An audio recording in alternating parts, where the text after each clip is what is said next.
This is tape 3 with Arno Motulsky. You had mentioned the captain talking to the crew about the treatment of the passengers. I read about that, yes. What was the treatment of the crew? They were okay. You know, I was not aware, certainly personally not, of any anti-Semitic acts, and I guess they took it seriously. That apparently what the captain had said, these are our passengers, and you treat them like passengers, not like outcasts. But we may not have used the word outcast, but that was the general sense. And what was the captain like? How well did you get to know? I could only quote what's in what I've read about him. You know, I'd seen him. He was a relatively short man, which is interesting. Captain, big, and so on. But so he didn't have the force in his general habitus, and was smart and was well regarded by his superiors. And it was sort of a special assignment, giving him here take almost 1,000 Jews to Cuba. And then later on, of course, he showed himself very understanding of what was going on, doing all kinds of things. I mean, the main thing, getting ahead of it, that he was willing to run the ship aground on the English coast, so that he said he couldn't go any further, get us out in boats, and that would have been it. So I think that showed real courage to do that. How long did the journey take? Well, we left on the 13th of May, and we finally got off, I think, on the 25th or 26th of June, 5 weeks in Antwerp. What did you do to pass the time? Well, going, you know, we were cruise passengers on a cruise. On the way back was quite different. I mean, you know, let's say, you know, we finally got to Havana, and we thought we'd get off, and hours went by and we didn't get off. They already went through, we had to go through the health examination, passport examination, but then we didn't get off. And then you said, what's going on? I said, well, it's a minor difficulty, mañana, tomorrow. Who told you that? The people on the boat and the Cuban officials who were there, they wouldn't talk very much. Then mañana came, the next day came, and again, all these stories. So now people got really worried. At that time, newspapers came aboard from Havana, Spanish newspapers, and my friend Max Gruber and I knew Spanish, so we took these papers, and with large crowds around us, we did simultaneous translation from the Spanish newspapers into German, telling what the newspapers were saying. What were they saying? They said, you know, here are 1,000 Jews, and maybe their permits aren't quite right, and there are problems. And it wasn't very clear initially, and then, you know, they, I guess, intimated that the permits were not real permits, and there are problems with it, and they shouldn't be on it, and which finally then led to our not being let off. So we got some information of at least what the public press was saying. What did you think about that information? Well, that we didn't like at all. But of course, one thing in retrospect we didn't talk about very much, which should have made us think a little before, is that the German shipping line insisted that when we bought the tickets, and I didn't pay for, my mother bought the tickets, but I guess I was aware of it, we had to pay a return fare. Now, clearly, no one was going to go back, yet they made us pay return fare. That should have been a signal that they were worried about something. And again, reading the literature, they were worried a little, but figured it was all going to be straightened out. So as day after day went by and all the various negotiations were held, which fell apart, we went back. Well, who was doing the negotiations? Well, the negotiations, again, they're well described. Negotiations between the Jewish organization, the joint organization, and various Cuban officials and the local people of the Jewish organizations in Cuba. And some of these Jewish organization people from this country came down to Cuba, and they thought that they wanted more money to get some kind of guarantee that we would be taken care of, and the Jewish organization thought there was too much money initially and tried to negotiate, and there are many different factions that were involved, and the president didn't want to get involved, and then he did want to get involved. It was a very difficult, messed up kind of situation, particularly with things not being on the up and up in terms of people having taken money for these permits. As a passenger, were you privy to any of this that was going on? No, well, we probably vaguely knew that something of that sort must have been going on. What exactly it was, we didn't know, but suspected, that there were these problems with the permits, as they said it now in the papers, and so on, that they were going to give us problems. Did the captain or the crew tell you? What did they tell you was going on? Well, they said we are negotiating. They tried to make it. Don't worry too much. We'll take care. We'd ultimately be taken care of. It was a minor problem. There was a moderate problem. It became a major problems. But they tried to give us hope. So quite early then, at that time, the passengers formed a committee of representatives, lawyers largely, who were able to negotiate with the captain, with the organization. So they then negotiated for the passengers, and particularly as we were going back, they became very important. Well, so we left after 4 or 5 days, because the captain had been told by the German shipping line that they needed the boat, and either they get off or, come back. We need the ship for future use. So the captain started going back, and they went around often, and there was talk about an island, Pinosa or something like that, off Havana, off Cuba, where we might go, and that fell through. So then we started going northward, and what was very impressive there was Key West and Miami, and we saw it all. And the American Coast Guard and the planes of the Coast Guard didn't like it. They came and shushed and told the ship to get beyond the 3-mile line to stay out of American waters. And what the committees and everyone tried saying, here, most of these people have visas to go to America anyway. A little later, just change your rules a little bit, let them off in Miami.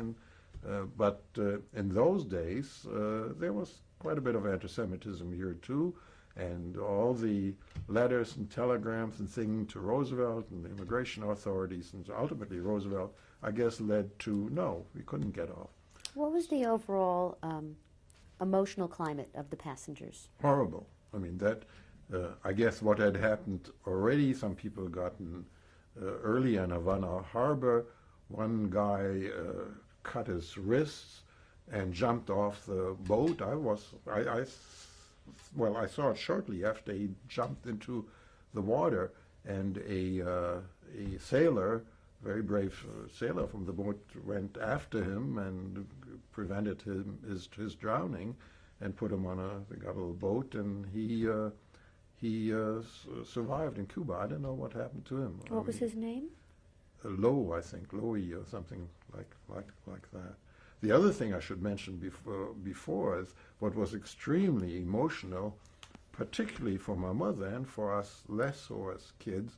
My father, who was in Cuba, together with many other people, were able to hire motorboats and other boats, and because they didn't want the ship too close to the case, and we were outside in the harbor a little bit, so these boats came. And there was my father waving to us, and he could shout, it's pretty far away. And here was my mother, on top of not having seen him for quite a long time, not being able to get together. And, that was, How close were they allowed to come with the motorboats? Fairly close, but not quite close. I don't know, some 30 yards, 20 yards, And we were, the ship was quite high, so we the upper decks, even lower decks, but so it was still some distance. But that was very, very vivid in my imagination, certainly. And my mother broke down and cried and so on, with all this happening. And we weren't the only one there were many relatives who came with the boats and saw their relatives. So that was very, very emotional, upsetting. Were there any other attempts by passengers to escape from the ship? Not that I'm aware of at that time. No. Mm-mm. I'm not sure. I don't think I've read about anything either. Were there any other passengers who attempted suicide? Yes, that a man committed suicide or tried to commit suicide, and they kept it quiet. And in one of my letters, which I reread recently, mentioned that. I mentioned it, but I didn't hear much about it. That apparently he didn't die. Another man died. An older man who was sick died, I think, on the way in, and that was. I remember going aboard, and they had some discussion of could the body be taken to Cuba, and they felt it might make trouble, if you have a body because of quarantine medical thing. They said it's better to bury him at sea, so they put him into a canvas, and he was let down. The rabbi came and said a few words. So as 15-year-old boy, it was my first burial that I seen was, at sea like that. That I remember very vividly. And then the other weird thing that I think happened also on the trip, a German crew member did commit suicide. He jumped off the ship, and the ship halted and went around trying to look for him, couldn't find him, and he committed suicide by jumping off the ship. So there were some of these very sad things happening. So coming back to returning, we are at the Cuban coast now, at the Florida coast now, and seeing Key West and Miami, and I remember distinctly the Coast Guard cutters and the planes coming, and they shushing us off. So we left there, and now it was direction Europe, and the idea was that we'd have to get back to Germany. Many people had been in concentration camps. Prior to your return back to Europe, how long were you in the waters between Cuba and America? Well, let's see. We probably were 4 days in Cuba, in Havana, and then another 3-4 days like that, or even more. So it was a significant period of time. How had the conditions changed on the ship? Well, suddenly the very fancy meals stopped, and I guess they took some food aboard, and things were on a much more simple basis, and we got enough to eat and things like that. But it no longer was a joyride that it had been on the way in. I mean, it was like day and night. Now going back, worrying that we might go back to Germany. So the committees were formed, and it was possible to send wires from the ship to America and back to Europe and so on. So everyone was contacted, including the mayor of St. Louis. The ship was now in St. Louis, saying, "Here we are on this ship. Can you do something for it?" And then to Roosevelt and Mrs. Roosevelt and a lot of people in this country, and saying, do something about it. Then, as we got further and further away from Europe, I guess the idea came up, maybe a country in Europe would take us. So Go ahead. So the joint committee apparently went around to the different countries in Europe, and it was only a few days before we were close to Europe that England, France, Belgium, and Holland decided that they would take approximately one quarter of the passengers each. So that then was the ultimate solution. But the time before that, of course, was very, very bad. Okay, in the time that your boat was in the water, in the Havana harbor area, were you privy to any officials that came on board? You mean Cuban officials? Cuban or anyone from the joint? Or I don't remember whether any joint people came. Probably not. Cuban officials, yes. I would think so, but not very many. There were police people and customs people sort of guarding the boat, making sure that no funny stuff happened as far as... Did you converse with anyone? A little bit, but they wouldn't talk very much. No, they just didn't want to say anything. But we got these newspapers, that gave us a What little was their information. treatment towards these Jews? Indifferent, not friendly, and not grossly hostile. Was there any mutinies on the ship? Uh, An attempt? yes. Again, I wasn't personally involved with that, but you heard a little bit about it. Some of the younger men, I was only 15, barely, not yet 16 of the men in the 20s and so on, a group decided that they wanted to take over a mutiny, take over the ship.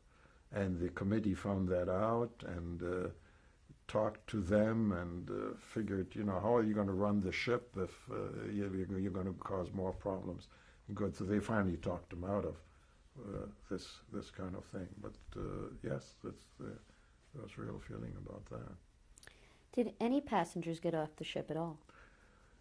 Yes, what I didn't mention, there were, I think, 30 or 40 passengers who weren't Jews, who were Cubans or Spaniards or South Americans who, for business or other reasons, had to go from Germany to Cuba. And they didn't have the kind of permits we had. I guess they had more regular visas and they were left off. And that went very rapidly. So, while we were all held, as we came in, they were let off. Getting back to seeing your father in the harbor, how did you cope with that? Well, seeing him and not... It's, here we were going to be with him, and there, he wasn't. So you learn to cope. I think, again, it was much harder for my mother than for us. I was 15. I said, well, sooner or later we must see him, we will see him. It's horrible that this happens now, but, we did cope. How did you maintain hope? Well, that's a difficult question. It's human to hope always that, something, and we didn't have the idea of being killed. If we would have had that, I don't know whether one could have had hope that one would know that, the next step would be a few years later, as it happened, to be gassed. I don't know. That, since that was, didn't enter our minds at that time, it was much easier to be hopeful. Some more, some less. If you're naturally optimistic, you're more hopeful. Later on, I found a diary a year or two ago that I wrote just before leaving France and not being sure of being able to get out and so on. And there I'm much more pessimistic, and I say the worst is going to happen. But again, I didn't know. The worst might be to go to Poland and be in a ghetto and do that kind of thing, but it wasn't being killed. That didn't enter our minds. When the ship was turned around, what was the morale of the passengers? And Turned yourself? around at what point? You mean? When you were sent going back to to Europe. Germany? Yeah. Well, the morale was very, very bad.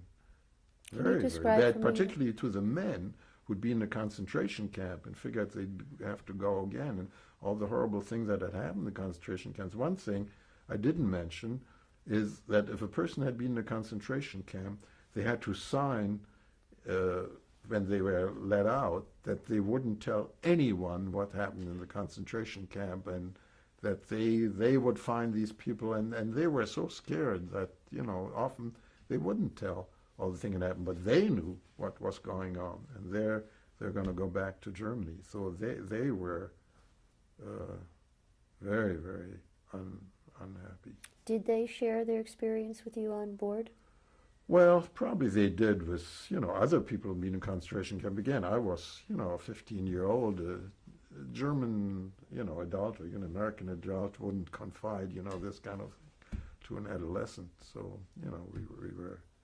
we were too young to really fully share all this. But one grew up very rapidly.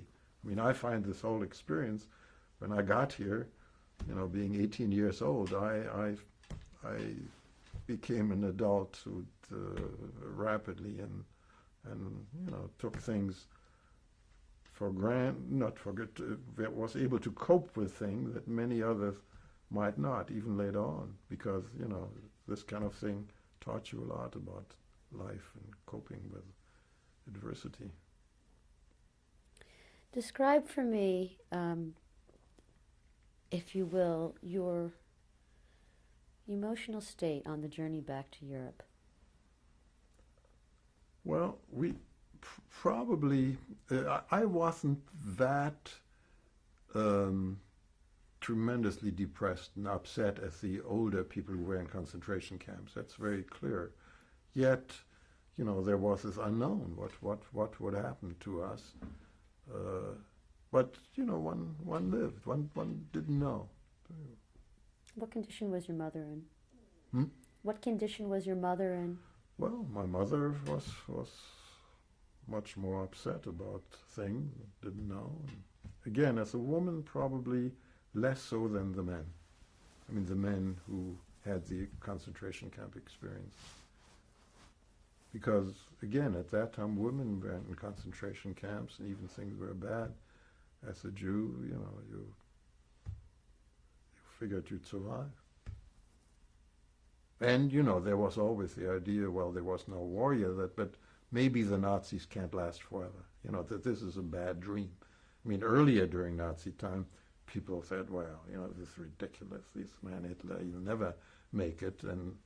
But, you know, this is now 39, and he had made it for 6 years and was doing very well. But still, there was this, with this going on all over the world, and all over the people in the rest of the world realizing what goes on, it can't go on forever. So there was that kind of hope, and maybe even the thought, although I didn't think myself much about it, that if there would be a war, as it seemed, because the Nazis really were asking for a war, that they wouldn't win over the rest of the world who were against them. But that may be, you know, thinking from what we knew later, putting it back.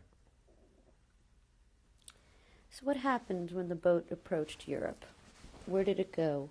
Well, once we knew this partitioning of the passengers in the 4 countries came, they asked us whether we had relatives in one or another of the country or people who could help us. So most people want to go to England, smart at that time, but it didn't work out in most cases. So we, by chance, got to Belgium, just completely by the luck of the draw. But as we got closer, all these lists were filled in, and people talked to the committees that had been formed for that. And then a man by the name of Tropper from the Joint Committee came on the boat already as it got close to Belgium, was there for half a day or a day even before we finally were let off. So the idea, the main idea among people's mind was where would they get to now? You know, what would be the next step in all this?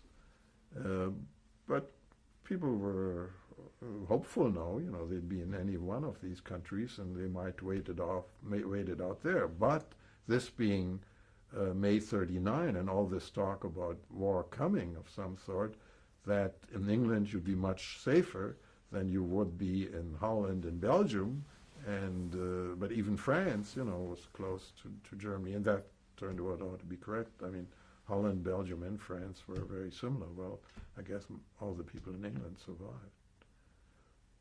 So. What happened with you and your family?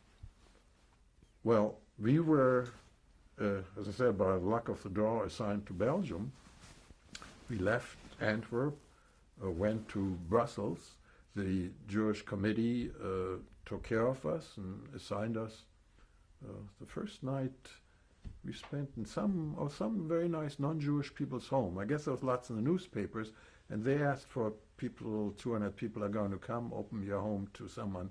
And they just, nice people, took us, 4 people, and we stayed the night there. And then the Jewish committee helped us to find a little apartment. I mean, apartment was just a room top of a building, and that's where we could stay. And this was now early summer, 1939. And do you remember what date? What date? Well, I think the 26th of June we were let off, so it was the next few days. And there we were. I wrote my letter to my father. It's very dull here, nothing much to do in Brussels. But I said, we'll have to wait now. We don't know how long it'll take. In those days, in fact, we thought it might take much longer. We thought it would take till the end of 1940 till we get our visa. As it turned out, we got it the 1st of May 1940. And I said, I need to go to school here. And so in fall then, when school started, I went to school. My brother and sister went to appropriate schools. And my school was a French school. Brussels speaks French, but it's bilingual. You have to learn Flemish in school, it's a type of Dutch. So, I went to that school, and it was hard work in school.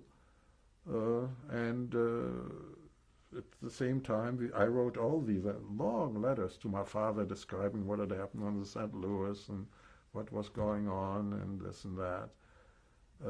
And that time seemed to go very fast because I was very busy in school. My mother, got along, unhappy, be separated now again from my husband. My father, in the meantime, then did get to America. When was this? My father got to America must have gotten in late 1939, something like that. Oh, it's before 1939. And he went to Chicago to join his brother. So the next year came around, 1940, and finally on the 1st of May 1940, we got a summons to the American U.S. consulate in Antwerp to come and get our visa, to come to America. That finally our number had come up. So we went there, we got our visa on the 1st of May, and theoretically, if we would have had a boat, we could have left and would have been in America a week or two later. But unfortunately, it wasn't that easy to get boats and to arrange it all. And to make a long story short, on the 10th of May 1940, the Germans attacked Belgium. I remember very distinctly waking up in the morning at 5 o'clock, hearing what I thought first it was thunder shower, but then I looked at the window, there were planes throwing bombs. So the German, among other things, attacked the city with the bombing.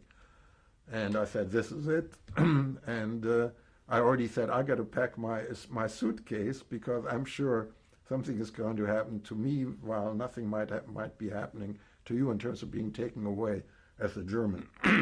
In fact, that's exactly what happened. I was just old enough to be to have to go to a police station with the other Jewish Germans and regular political Germans and homosexual Germans and other people who were refugees, and they kept us there for a night or two, and then Tell me more detail about that. Which part?